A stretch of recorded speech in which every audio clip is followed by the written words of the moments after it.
안녕하세요. 절대갑TV의 명품 PD 한PD입니다. 드디어 21대 대선이 끝났습니다. 자, 좋든 싫든, 이재명 대표가 대통령이 되었어요. 잘 했으면 좋겠어요. 잘 했으면. 자, 나라를 정치를 잘해서, 아주 굳건한 나라로 만들었으면 좋겠어요. 지금 내적으로도 안 좋고, 그리고 지금 외교도 안 좋고, 그죠? 외교도 뭐 지금 거의 트럼프와 지금 긴밀하게 지금 연락도 하고 관세 협상도 해야 되고 그런 문제도 있고, 그리고 중국과의 관계도 지금 굉장히 중요하고요, 그죠? 우리 수출의 넘버 2니까. 그리고 러시아의 관계도 매우 중요해요, 그죠? 러시아의 관계도. 왜냐면 러시아가 북한에다가 막 첨단 무기에 관한 기술들을 계속해서 준다고 하면 우리 국방에도 굉장히 위협적인 요소가 될 수 있어요. 그런 외교적인 문제를 잘 해결했으면 좋겠어요. 이게 굉장히 중요한 문제예요, 그죠? 지금. 자, 어쨌든 잘했으면 좋겠고, 자, 저는 그런 생각이 들더라고요. 잠깐만 이제 이야기를 하면, 부동산 이야기 하기 전에, 이게 대통령이라는 자리는 이 1000명이 있는 것 같아요. 1000명이 그냥 하늘에서 지정하는 거예요. 하늘에서 뭐 어떻게 될 수가 없는 거예요. 그거는, 그죠? 하늘에서 윤석열 전 대통령이 뭐 대통령 될 줄 알았습니까?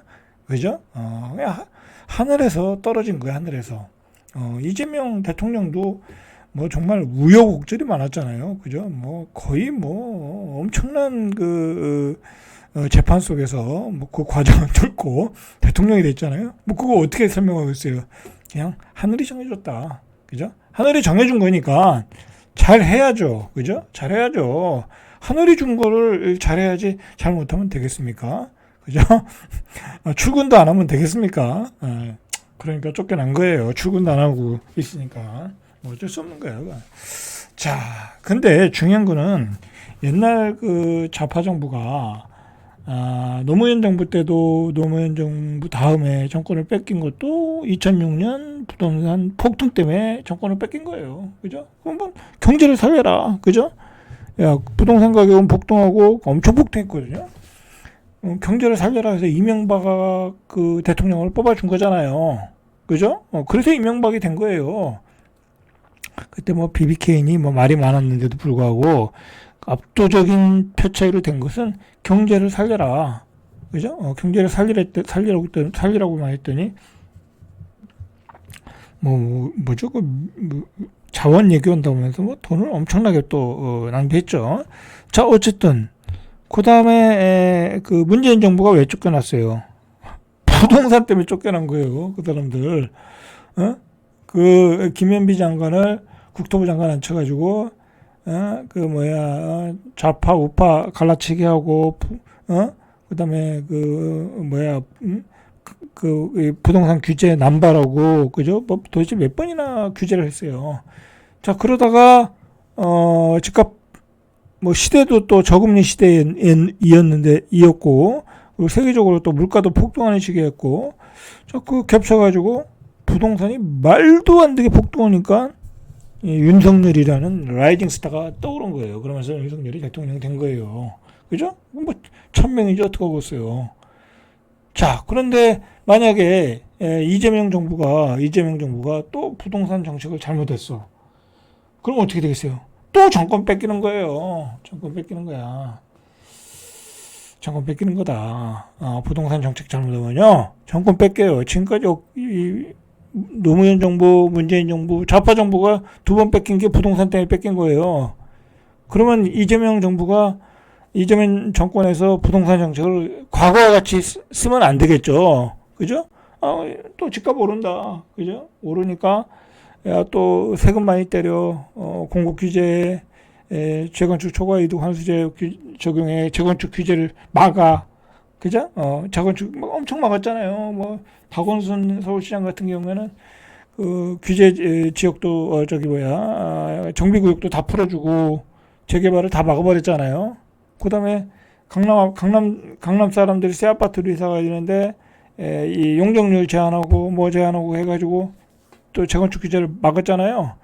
그러니까 강남 집값이 폭등했잖아요. 공급이 모자라니까. 그런데다가 임대차 3법을 또 적용해가지고 전세값 또 올렸죠. 그러니까 또 집값 폭등했죠. 온통 규제만 만들었어요. 좌파 정부 때. 그죠? 그나마 윤석열 정부에서는 잘했다는 거는 뭐냐면 규제를 많이 풀었죠. 근데 여야가 합의해서 풀어야 되는 지점이 있으니까 못 푼 게 많죠. 취득세, 뭐 중과세 다 못 풀었죠.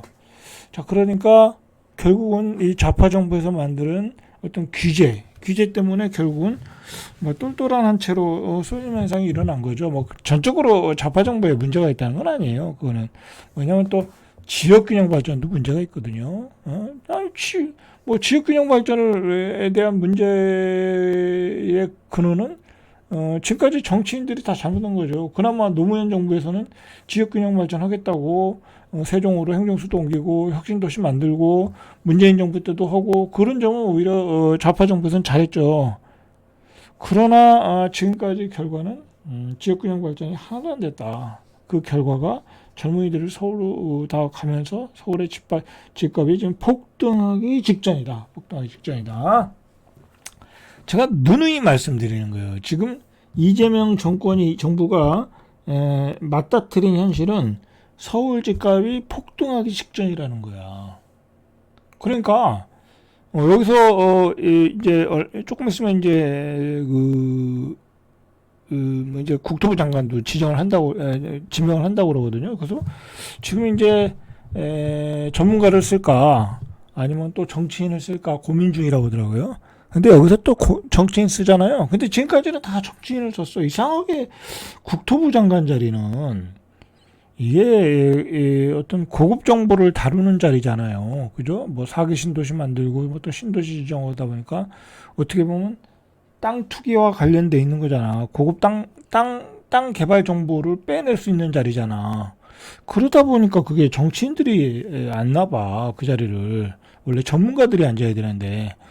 그래서 문재인 정부 때 이 김현미 장관이 다 말아먹고 도대체 그 사람은 지금 어디 가서 뭐 하는지 모르겠고 그 다음에 윤석열 정부 때는 원희룡 전 국회의원이 그 자리를 차지해서 또 다 말아먹고 그 양반이 다 말아먹었어요. 그 양반도 그죠?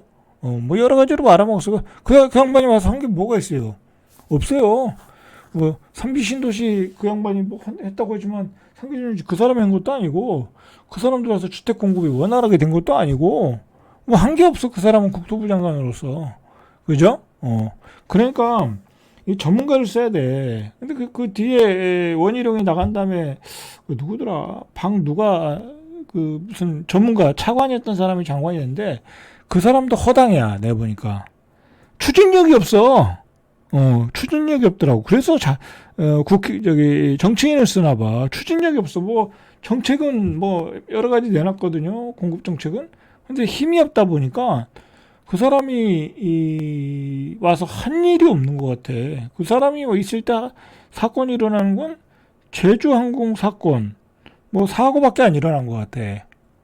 자, 어쨌든 이재명 정부 앞에는 이 부동산이 가시밭길이다라는 거죠. 그래서 지금 이야기가 나오는 게 전문가들의 입장에서 나오는 게 여기서 규제를 못 쓴다는 거야. 뭐 여기서 규제를 쓰면 어떻게 되겠어요? 세금을 때려. 재건축 초과이득 때려. 그러면 어떻게 했어요? 공급이 안 되겠죠.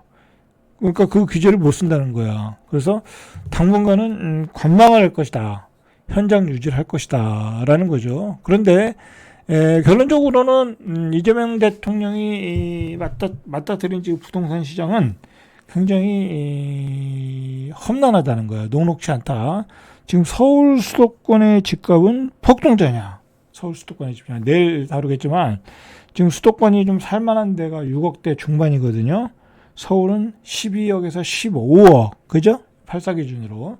서울은 12억에서 15억. 조금 외곽으로 나가면 가까운데 삼성리 같은 데는 8억.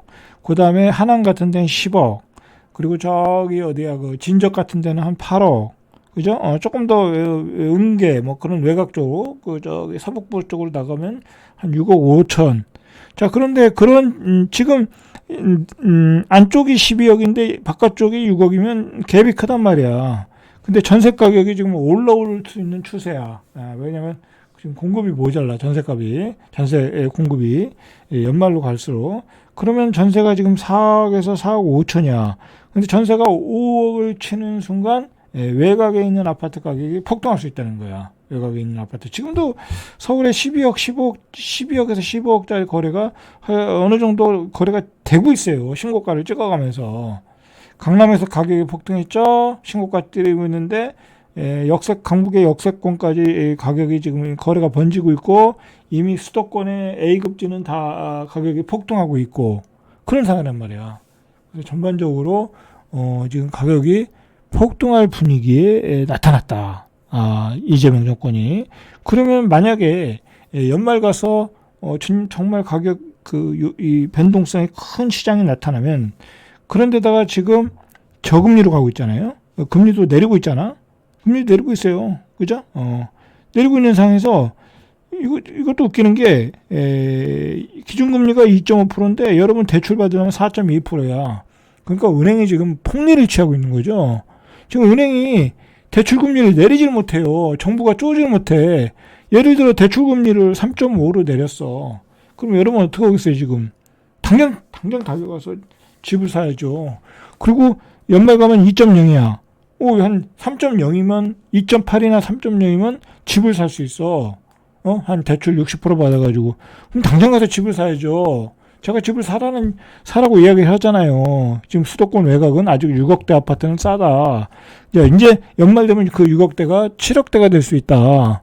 금리가 내려가고 있고. 지금 이런 상황이라는 거야. 자, 이런 상황에 이재명 정부가 나타났으니까, 앞으로 어떤 정책을 쓸지, 초미 관심사인데, 일단 결론은, 나오는 전문가들 이야기는 당분간 현상 유지할 가능성이 있다. 라는 거죠. 일단은 지금 대선 기간 동안 부동산 정책 얘기를 최소화했어요. 별로 언급을 안 했어요. 부동산 공약이라는 게 없어. 잘못 냈다가 집값 폭등의 트라우마가 될 수 있으니까 어떤 그 공약을 안 냈어요. 자, 일단 뭐 공약이라고 나온 게 있긴 한데 공급 확대죠. 뭐 이건 뭐 당연한 얘기니까. 그죠? 근데 공급 확대라는 게 별로 가능하지가 않아요. 단기간에 뭐 공급 확대가 되겠어요? 뭐 3기 신도시나 빨리 추진하는 거죠. 근데 뭐 3기 신도시도 뭐 물량이 뭐 나오는데 한계가 있잖아요. 그리고 뭐 그 경쟁률도 세고 그러면 이제 서울 수도권에 사는 사람들 안심을 시키려고 하면 4기 신도시인데 4기 신도시는 이재명 정권의 물량이 공급이 안 돼. 그 다음 대통령의 때 공급이 좀 될까 말까야. 그것도 말년에 한 10년이 걸린다는 거죠. 그러니까 이 공급 확대 정책은 의미가 없고요. 그나마 이제 재건축 재개발 용적률 완화하고 뭐 이 유휴부지 활용하고 그러는 건데 서울에 유휴부지가 이제 없어요. 예전에 저기 어디야 문재인 정부 때 다 했잖아요. 뭐 유휴부지가 없다니까 없어요. 방법은 기존 주택을 부시고 용적률을 상향시켜 주는 것밖에 없어.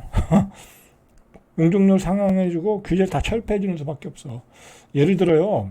40층짜리 50층 지게하고 50층짜리 70층 지게하고 서울은 그거밖에 방법이 없어요. 근데 좌파 정부에서 그렇게 하겠냐고. 안 한다고. 절대 안 한다고. 왜? 그렇게 하면 거기 서울의 집값이 폭등하잖아요. 그럼 폭등하면 서울의 집값 폭등하면 그 사람들은 보수로 변하는 거예요. 하겠냐고. 그래서 좌파 정부에서는 집값이 폭등한다. 서울의 개발을 억제하기 때문에 그런 얘기가 나오는 거예요, 지금. 그죠? 그런 얘기가 나오는 거야. 좌파 정부에서는 집값이 폭등한다. 두고 보세요. 어떻게 되나. 두고 보는. 문제는 이제 어떤 장관을 먼저 쓰나. 이제 그게 중요한 거죠.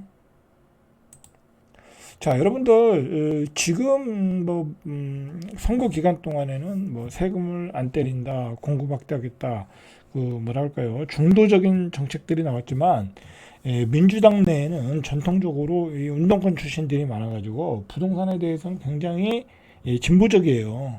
그리고 당내 강경파들이 많아. 뭐 누구더라? 진명준 의원인가? 뭐 그런 사람도 굉장히 강경파잖아. 그 강경파들이 많거든요.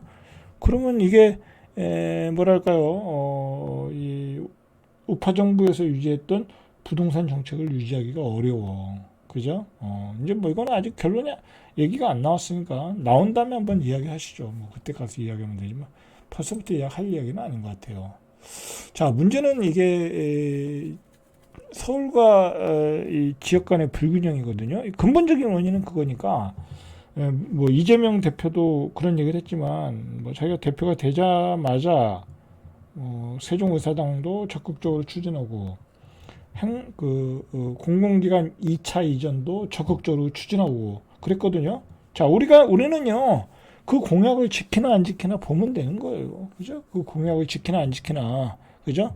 실제로, 공공기관 이전을 얘기가 언제쯤 나오나. 근데 뭐, 내년 6월에 지방선거니까 또 지방선거 이후로 미루겠다. 그딴 소리 하면 다 틀린 거예요. 그죠? 그딴 소리 또 하면, 이 정부에서도 공공기관 이전은 물 건너갔구나. 관심이 없구나. 다 똑같은 도둑놈들이구나. 그렇게 알면 되는 거예요, 우리는. 예? 그러니까 공공기관 이전, 지금 6월이니까, 늦어도 8월까지는, 이 마스터 플랜이 나와야 되는 거야. 그죠? 안 그러면 어려운 거야. 자, 지금 뭐, 지방은 계속 떨어지고, 그죠? 서울은 계속 올라가고. 자, 이런 상황을 어떻게 이재명 정부에서 극복을 할까? 그렇다고 지방을 막 풀어줘. 뭐 취득세 완화도 해주고 뭐 하여튼 막 풀어줘. 양도세도 이제 철폐하고 막 그래. 그러면 그것도 문제가 되는 거야. 왜냐면 그건 서울에 있는 사람들이 또 내려가서 뭐 부동산 투기꾼들이 다 내려가서 투기질을 해가지고 지방 집값 다 올려놨어. 그 돈으로 가지고 또 서울 와서 집을 사. 또 그것도 못해. 그렇게도. 그죠? 그렇게 풀어준다고 하면 만약에 또 서울의 집값은 또 다시 폭등하는 거야. 그 돈들이 이제 다시 돌아와가지고. 자, 그리고 지금 초저금리와 유동성이 초저금리 상황이고 앞으로 유동성은 시장에 막 쏟아져 들어올 수 있는 상황이야. 안 그래도 이재명 그 대통령에 대해서 우리가 걱정하는 게 뭐예요? 이거 마구 돈을 풀어줄까봐 걱정하는 거잖아요. 뭐 기본소득, 기본 뭐 그런 거 있잖아요. 자, 그걸 걱정하는 거잖아요.